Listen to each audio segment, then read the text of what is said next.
एकाग्र मन से कथा सुनी। तो परीक्षित नारायण मन में विचार कर रहे थे, पश्चाताप कर रहे थे।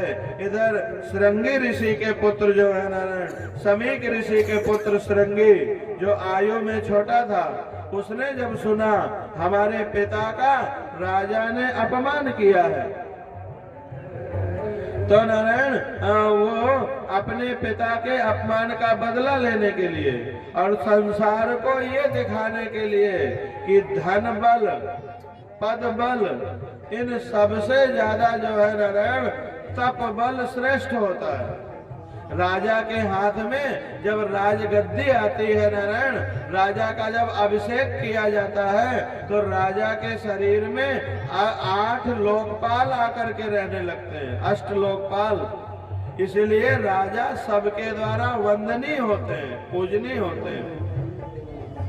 जब राजा को राजगद्दी में बिठाया जाता है तो एक चांदी का डंडा होता है, उसको राजा के हाथ में देते हैं और कहते हैं महाराज ये राजदंड है, ये राजदंड अब आपके हाथ में है। राजदंडों से राजदंडों से राजदंडों से दंड उसको पकड़ा दिया जाता है। आज से आप जो भी निर्णय देंगे वही सत्य होगा, वही सही होगा, वही माना जाएगा। राजदंड हाथ में देने के बाद में राजा के जो गुरु होते हैं वो राजा की पीठ में 3 डंडा मारते हैं, उनके हाथ में भी डंडा होते हैं और कहते हैं राजन तुम्हारे हाथ में राजदंड है तो ये मत मानना कि तुम सबसे बड़े हो गए, तुम्हारे ऊपर भी धर्म दंड है, धर्म दंड है, धर्म दंड है। माने धर्म दंडों से धर्म दंडों से धर्म दंडों से, माने तुम सबको दंड दो लेकिन याद रखना धर्म से भ्रष्ट होगे तो धर्म दंड भोगना तुम्हें भी पड़ेगा।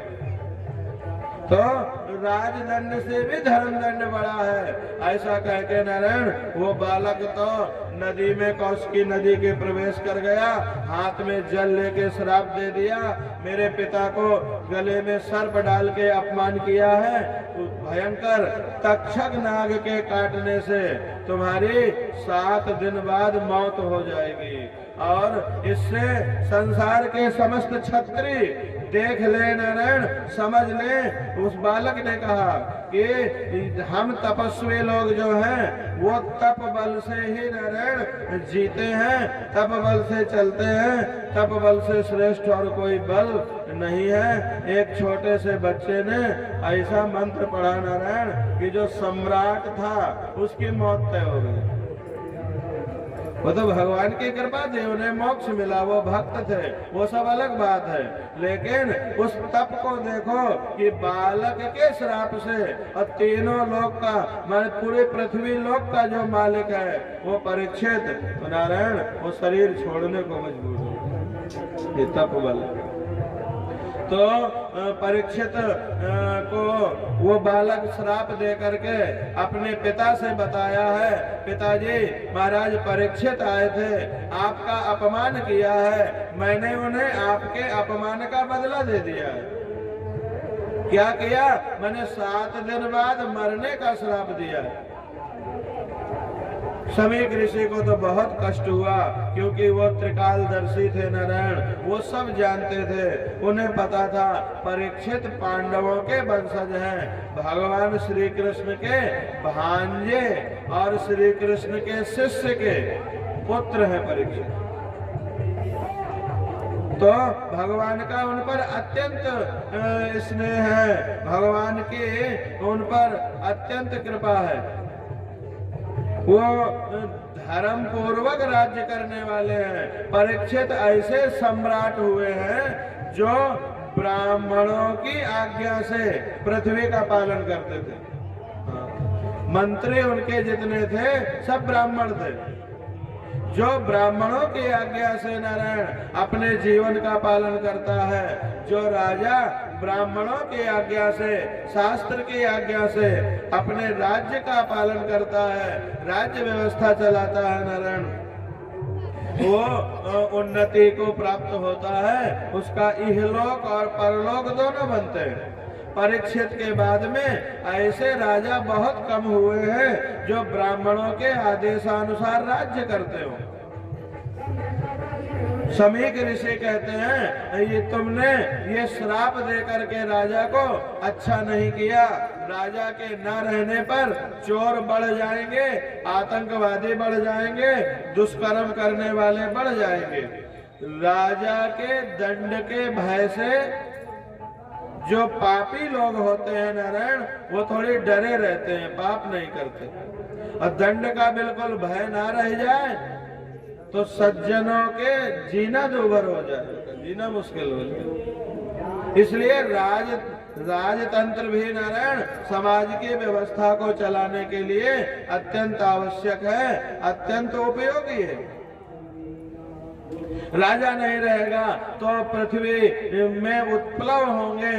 और परीक्षित के बाद में अब ऐसा कोई धार्मिक राजा दूसरा होगा नहीं। पृथ्वी को धार्मिक राजा विहीन बनाने का पाप तुझे लगेगा बच्चा।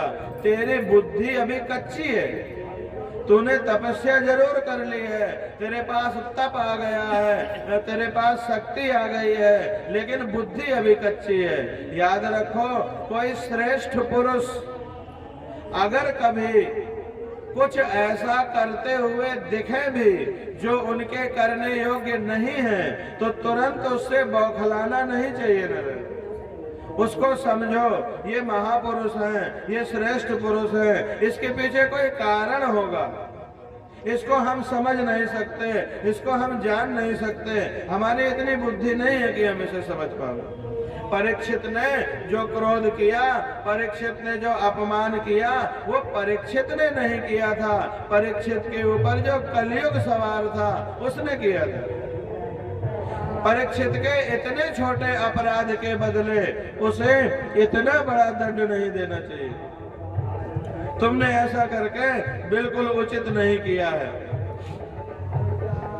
पुत्र को नारायण उन्होंने बहुत कुछ कहा और इसके बाद आंख मूंद के परमात्मा का ध्यान किया तो ध्यान में पता लगा कि ज्यादा आप हैरान न हो, परीक्षित की मृत्यु इसी तरह होनी पहले से तय थी। तो इस बच्चे को तो परमात्मा ने निमित्त बनाया है श्राप देने के लिए। भगवान के वंश का अंत कह दो, नाश कह दो, चाहे कि कृष्ण परमात्मा के वंश का नाश जो है वो कैसे हुआ है जानते हो? वो ब्राह्मण की वाणी से ही हुआ है। कृष्ण परमात्मा का अवतार का कारण भी ब्राह्मण की वाणी है। और कृष्ण परमात्मा के वंश के नाश का, कृष्ण के वंश का नाश करने की सामर्थ्य मौत में भी नहीं थी।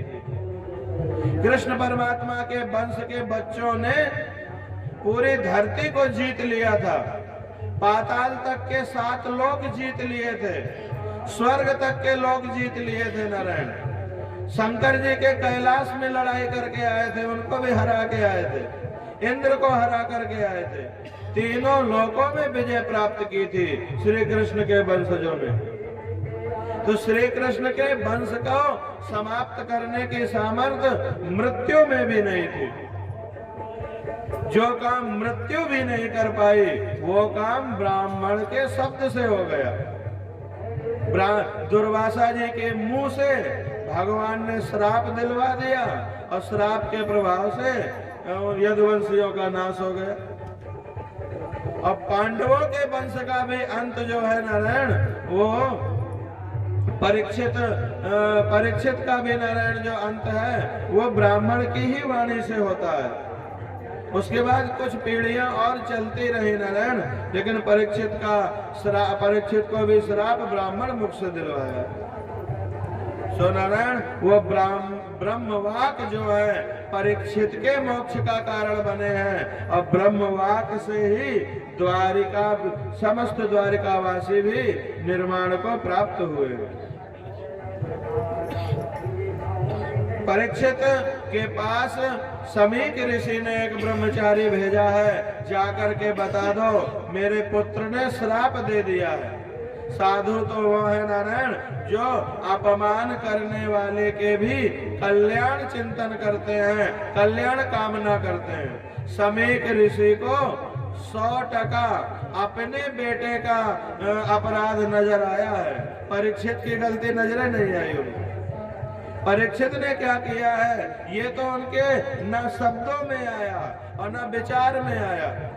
वो यही कहते रहे परीक्षित श्रेष्ठ पुरुष है, महापुरुष है, परीक्षित से अगर कोई भूल हो भी रही है तो उसको तुरंत जो है नारायण दंड देना या ये गलत है ऐसा मान लेना ये उचित नहीं है। ये उनकी सोच थी। ब्रह्मचारी गया है, राजा परीक्षित को बताया है महाराज हमारे गुरुजी के पुत्र ने श्राप दिया है, 7 दिन बाद आपकी मृत्यु होगी। परीक्षित प्रसन्न होते हैं मृत्यु सुनकर के, बहुत अच्छा हुआ जो श्राप मिल गया। कम से कम जगत के सब क्षत्रिय, जगत के सब राजा ये जान तो जाएंगे कि ब्राह्मण खिलौना नहीं है, ब्राह्मण का अपराध करना ठीक नहीं है। भले ही मेरा जीवन नष्ट हो जाए, मेरा महल नष्ट हो जाए, मेरा राजकोष नष्ट हो जाए, लेकिन ब्राह्मणों के लिए एक आदर्श बनना चाहिए कि मुझसे अपराध हो गया। परीक्षित ने अपने बेटे जनमेजय को राजगद्दी में बिठाया है और स्वयं नारायण गंगा किनारे आए हैं। ये गंगा जी जो हैं ये परमात्मा श्री मन नारायण के चरण कमलों को धोती हुई आती हैं। भगवान के चरण में हमेशा तुलसी मैया चिपकी रहती है। भगवान के चरण में तुलसी लगी रहने के कारण से गंगा जी जब भगवान के चरण को छू करके, चरण को धो करके बहती है तो गंगा जी में तुलसी का जो तत्व है गंधक वो आ जाता है। जो गुण लेबोरेटरी में चेक करोगे तो तुलसी में मिलेंगे, गंगा जल में चेक करोगे तो वही गंधक उसमें भी मिलेंगे, गंगा जी में भी वही तत्व पाया जाता है। तो गंगा जी में ज्ञान का निवास है। जिसको अपनी मृत्यु सुधारनी हो नारायण उसे गंगा जी की सेवा करनी चाहिए, गंगा जी का सेवन करना चाहिए। गंगा जी का सेवन करने से मृत्यु सुधरती है नारायण। राजा परीक्षित अपनी मृत्यु के समय गंगा किनारे आए हैं। ऐसा कौन बुद्धिमान होगा जो अपनी आत्म कल्याण करना चाहे और गंगा जी से दूर रहे।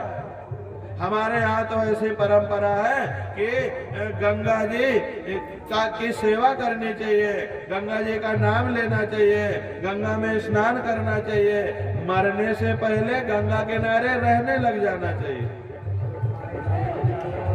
मृत्यु गंगा तट में हो तो जीवन सुधरता है और जीवन के बाद परलोक सुधरता है। मृत्यु गंगा जी मृत्यु को सुधारते हैं। सनातन धर्म की और हमारे तुम्हारे समाज की ऐसी व्यवस्था है, कोई अगर गंगा किनारे नहीं पहुंच पाता मौत के समय तो गंगा जी को ही ले जाके उसके पास पहुंचा देते हैं, 2 बूंद मुंह में डाल दे, गंगा जी को ही मुख में उसके पहुंचा दिया जाता है। गंगा किनारे आए हैं, गंगा को प्रणाम करके उत्तर की तरफ मुख करके बैठ गए। राजा परीक्षित जब गंगा किनारे बैठे हैं तो बड़े बड़े जीवन मुक्त महात्मा वहां पहुंच गए।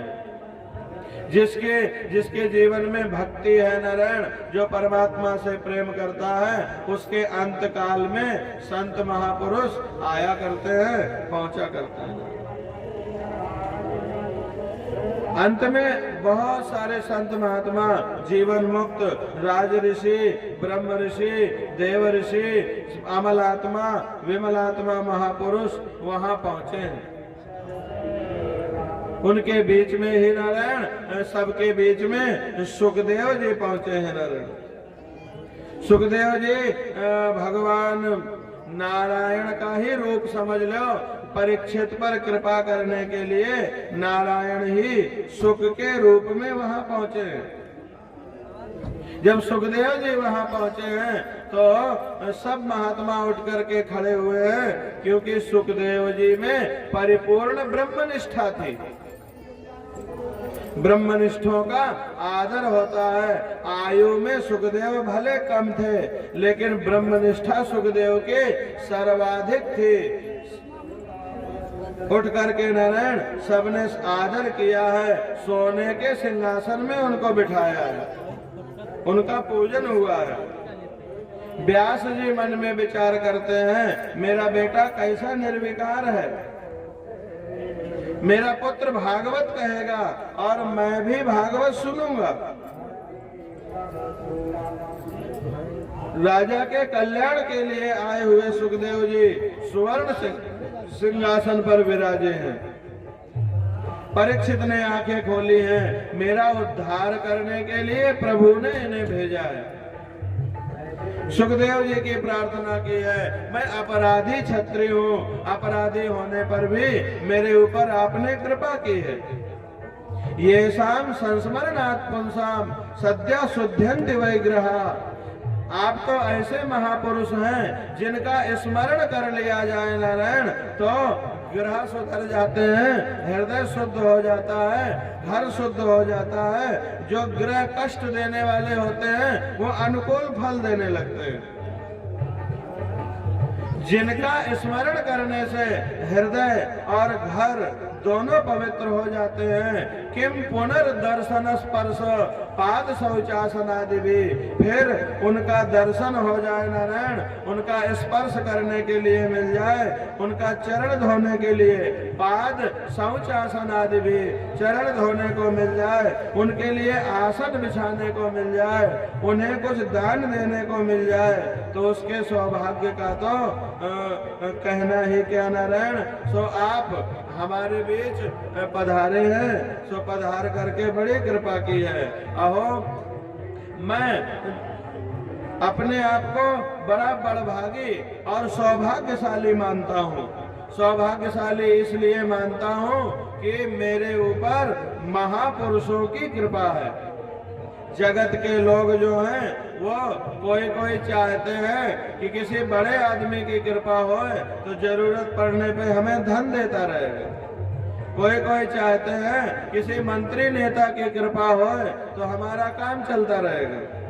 कोई चाहते हैं नारायण कि हमारे ऊपर कुछ गुंडन की कृपा होए तो हमारी सुरक्षा बनी रहेगी, पुलिस वाले की कृपा होए तो हमारे मन का होता रहेगा। वास्तव में धन्य भाग्य तो वो है जिसके ऊपर संतों की कृपा होती है। सो आज हम महात्माओं के संतों के अनुग्रह के पात्र बने हैं।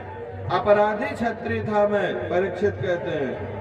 मैंने ब्राह्मण का अपराध किया था, लेकिन ब्राह्मण कितने दयालु कृपालु हैं कि वो लोग जो हैं मेरे अंत समय में मेरे कल्याण के लिए मेरे पास उपस्थित हुए हैं। दुर्भाग्यशाली हैं वो राजा लोग जो पद के अभिमान में, धन के अभिमान में ब्राह्मणों के चरण धोवन से वंचित रह जाते हैं नारायण। ब्राह्मणों का चरण धोवन ऐसा है जो सहजता में ही नारायण ईश्वर को मिलाने वाला, उनके ज्ञान, उनकी भक्ति, उनका वैराग्य जो है नारायण वो सहजता में उस भक्त को प्राप्त हो जाता है। लेकिन राजा लोग धन के अभिमान से, पद के अभिमान से नारायण ब्राह्मणों के चरण धोवन से वंचित रह जाते हैं। ये कितने आश्चर्य की बात है। और मैं भी महल में, राज्य में, वैभव में फंसा हुआ क्षत्रिय था, राजा था। अपने कल्याण की तरफ से मैं बेफिक्र था, लेकिन भगवान ने मेरी सुध ली। श्राप के माध्यम से भगवान ने मेरे ऊपर कृपा करी। श्राप या बीमारी वैसे तो ये बुरी बात है, लेकिन श्राप के कारण या बीमारी के कारण नारायण अगर भगवान की भक्ति होने लग जाए, भगवान से प्रेम हो जाए, तो वही श्राप और वो बीमारी वो तो कल्याण का कारण हो जाती है। पहले बिल्कुल प्रेम नहीं था, अब बीमारी आई, फिर भगवान की भक्ति करी, प्रेम भी हो गया, अब बीमारी तो भाग गई, अब भक्ति रह गई। तो बोले वो बीमारी नहीं थी, वो तो नारायण भगवान की कृपा ही थी। वो श्राप वैसे तो अच्छा नहीं होता, कोई भी श्राप को ठीक नहीं मानता, लेकिन श्राप के कारण राजमहल छूट गया, पत्नी छूट गई, बच्चे छूट गए, नहीं तो महल छूटना और बच्चे कच्चे छूटना ये आसान नहीं होता। तो श्राप के द्वारा परमात्मा ने मुझ पर कृपा की है। हे गुरुदेव, कृपा करके आप ये बताइए कि मरण धर्मा का धर्म क्या है नारायण? जिसकी मृत्यु समीप हो उसे क्या करना चाहिए? जीव को जीवन में क्या करना चाहिए? गुरुदेव सुखदेव का हृदय पिघल गया है, शिष्य सुयोग्य है। अधिकारी शिष्य मिलने पर गुरु का हृदय कहता है कि उसको मैं अपना सर्वस्व दे दूं। गुरु ब्रह्मनिष्ठ होए, गुरु निष्काम भी होए नारायण, तो शिष्य गुरु ब्रह्मनिष्ठ होए, निष्काम होए और शिष्य के अंदर परमात्मा के दर्शन की तीव्र आतुरता होए, तो 7 दिन तो क्या 7 मिनट में ही भगवान के दर्शन हो जाते। प्रभु दर्शन के लिए तीव्र आतुरता हो नारायण शिष्य में। अगर गुरु लोभी हो, शिष्य भी लौकिक सुख की इच्छा रखता हो नारायण, तो फिर दोनों का कल्याण नहीं हो पाता। सो पूछा कि हे गुरुदेव, जीव को जीवन मात्र में करना क्या चाहिए? मरण धर्मा का क्या कर्तव्य? क्या करें क्या ना करें? क्या सुने क्या ना सुने? क्या भजे क्या अभजनीय है? क्या करणीय है? क्या ग्राह्य है क्या त्याज्य है? सुखदेव जी कहते हैं राजन, तो घबराता क्यों है? अभी 7 दिन बाकी हैं। मैं तुझसे कुछ लेना नहीं चाहता, तूने जो दिया है जगत को बहुत दिया है, मैं तुझे कुछ देने के लिए आया हूं। सतगुरु दिया करते हैं नारायण। जो गुरु तुम्हें परमात्मा का ज्ञान देते हैं, जो गुरु तुम्हें परमात्मा देते हैं, उनको का दे करके नारायण चुकता हुआ जा सकता है। जो भी वस्तु परमात्मा के बदले दी जाएगी वो छोटी ही होगी। परमात्मा से बड़ा तो जगत में कुछ है ही नहीं। तो मैं तुझसे कुछ लेने नहीं आया हूं परीक्षित, मैं तुझे कुछ देने आया हूं। मैं निरपेक्ष हूं, मैं कोई अपेक्षा नहीं रखता किसी से। मुझे जो आनंद मिला है, मैंने समाधि में परमात्मा का जो अनुभव किया है, परमात्मा का जो मैंने दर्शन किया है, वही दर्शन मैं तुझे कराने आया हूं। जो आनंद मुझे अकेले खाना पाप है, सो मैंने समाधि में अकेले जो ब्रह्म का सुख लिया है, आनंद लिया है, वो मैं सबको बांटने के लिए कथा कहता हूं। जो आनंद जो दर्शन मुझे मिला है वो तुझे कराने आया हूं। व्यास देव तो ऐसे थे नारायण कि उन्हें भूख लगे तो भूख लगने पर व्यास जी बेर खाते थे, लेकिन सुखदेव जी को कृष्ण कथा में भगवान का स्मरण करने में, भागवत की कथा में इतना आनंद मिलता है कि उन्हें बेर की भी सुध नहीं रहती। व्यास जी मृग चरम पहनते हैं, लेकिन प्रभु चिंतन में सुखदेव कहते हैं मेरा वस्त्र कहाँ छूट गया, कब छूट गया मुझे होश ही नहीं, कब कहाँ छूट गया मुझे खबर नहीं। 7 दिन में तुझे मैं कृष्ण दर्शन कराऊंगा। मैं बादरायणी हूं। कृष्ण आनंद में मस्त होने के बाद बेर खाना भी नहीं रह गया जीवन में। सुखदेव जी बादरायण व्यास जी के पुत्र हैं। व्यास जी का तप और वैराग्य कैसा था? व्यास जी सारा दिन जप तप किया करते थे।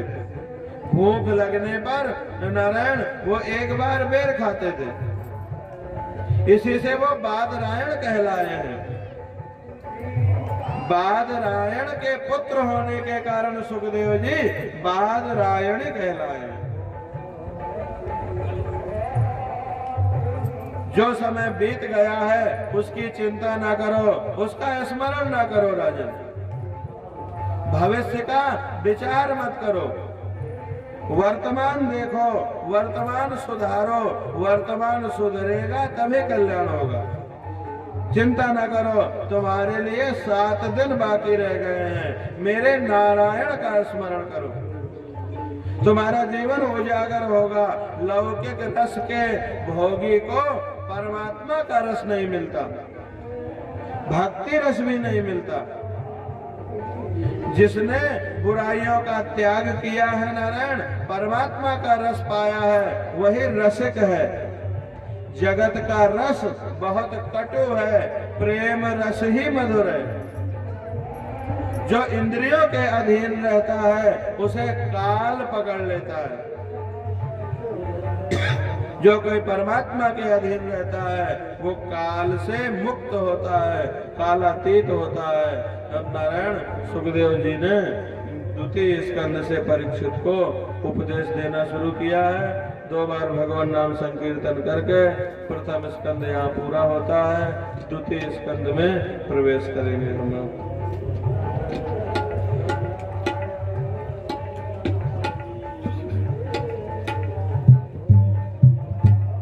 हरि की कथा सुनाने वाले, हरि का नाम बताने वाले, तुमको लगना।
हरि की कथा सुनाने वाले, हरि की कथा सुनाने वाले, तुमको लाखों प्रणाम, तुमको लाखों प्रणाम।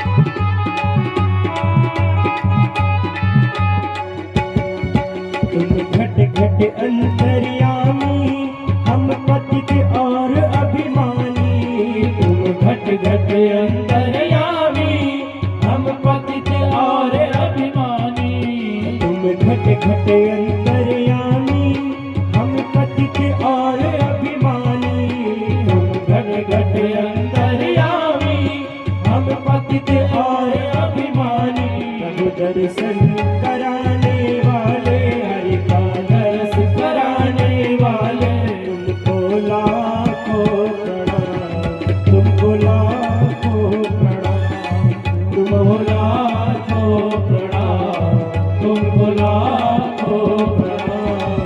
हरि की कथा सुनाने वाले, गोविंद कथा सुनाने वाले, तुमको लाखों प्रणाम, तुमको लाखों प्रणाम, तुमको लाखों प्रणाम, तुमको लाखों प्रणाम, तुमको लाखों प्रणाम, तुमको लाखों प्रणाम। लिख रही लाल की जय हो। गंगा मैया की जय।